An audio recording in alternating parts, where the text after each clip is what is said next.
Hi, we're here with Gillian today, and she's been in claims for about 2.5 years. Right now she's working in liability. Gillian, what's your experience so far in claims?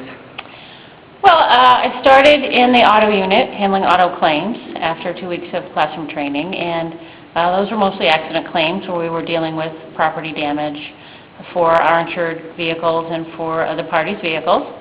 Then I moved, after about 8 months, into the theft and fire unit, where we were handling claims for stolen cars or cars that are damaged by fire, and that was pretty interesting. Just about 5 or 6 months ago, I moved from the auto claims unit into the liability claims unit, where we are dealing with claims for injuries that are suffered by people who say that our insured was responsible. So we're investigating auto accidents where there's a claim that our insured may have been negligent and that someone is injured as a result. So that's what I'm doing now.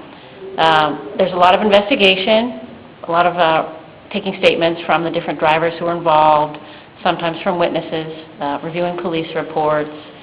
We look at the pictures of the cars to try to determine what happened, and then we go on and find out about the medical information relating to the injuries. Wow, sounds like a pretty complex procedure.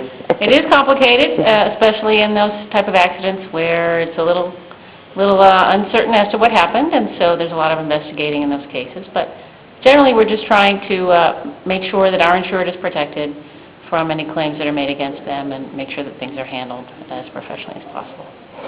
Can you give us an example of an injury claim? Well, I had an unusual one a couple of months ago. We had a little boy who was playing in his grandparents' minivan that was parked at the car wash, and our insured was the grandparents. And the little boy accidentally pushed the button for the automatic sliding door on the van and accidentally got his head stuck in that. And he was not seriously injured. But he had gone to the hospital and had some stitches for a little cut on his head, and later the health insurance told his parents that they would have to file it against the auto policy. So we got the claim for the medical bills to be paid as it was an injury in an auto incident. It was not obviously a normal type of accident. It was something that I had never seen before. But we were able to take care of those bills, and also on my end, we were able to pay a little bit of money to the parents for the scar, which was covered under the liability part of his policy. Wow. So I'm sure you've had a lot of different claims to handle. A lot of different ones. Some of them are a lot more serious, but that one was a little bit different. Wow. Well, thank you for taking a few minutes to talk to us today. I appreciate it. You're welcome.